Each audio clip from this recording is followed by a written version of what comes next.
And we are into the heart of summer. And with that, July 4th is right around the corner with people sharpening their grilling skills. For today's On Our Mind, we're therefore asking, what is the best food for grilling in summer?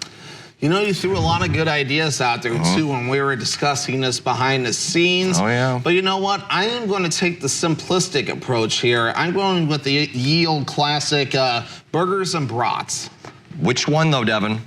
I had to pick one? That is the question. Oh, come on. That is not fair. Devin, I don't make the rules. I just think them up and write them down.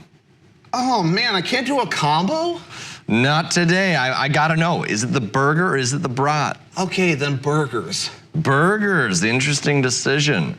I was thinking you'd go brats, but you threw a curveball at me. Really? You thought I'd go brats? Yeah, well, you said you would earlier, but I guess you're a man of the burger, man of the beef. I am a man of the burgers. Well, I had burger night over at CT's last night. I was happy that even despite the rain, they still had burger night over at CT's, and they were good as usual.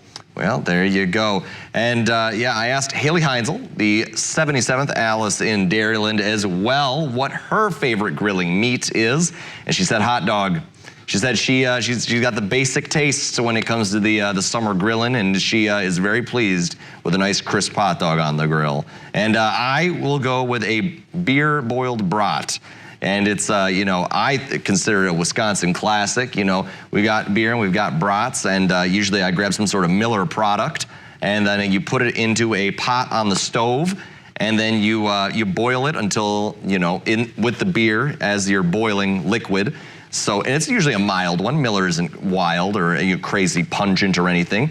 And then you boil it until the brats turned white.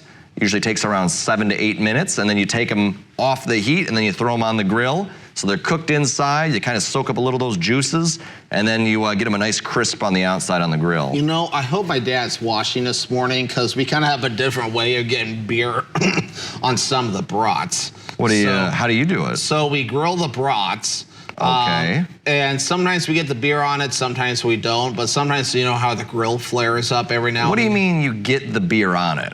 Well, you know how the grill flares up every now and again? Yeah, when the fat drips down. Well, we use beer to put the fire out. So that's your definition of like a beer brat? Yes. Is like you spray the flames in the grill with the beer and it comes up and lights your brats. So the beer gets on the brat that way. Interesting. That is certainly a first that I've heard method. Leave it to the bigs to, you know, come up with these innovative ideas. You'll have to talk to my dad that one the next time that one the next time you see it. Well, as long as you guys are enjoying it and you're having a good time on the grill, that's the end of the story. No, the brats are still good, of course. Oh, of course. Well, Devin, I'm glad whatever we're going to be eating, we're going to be rather happy with it. Oh, yeah, for sure. But coming up this morning, we will be joined by Kate Heidemann for this week's edition of Race Watch 12. But first, Howard is in a Mr. Food test kitchen with a recipe for shrimp mac and cheese.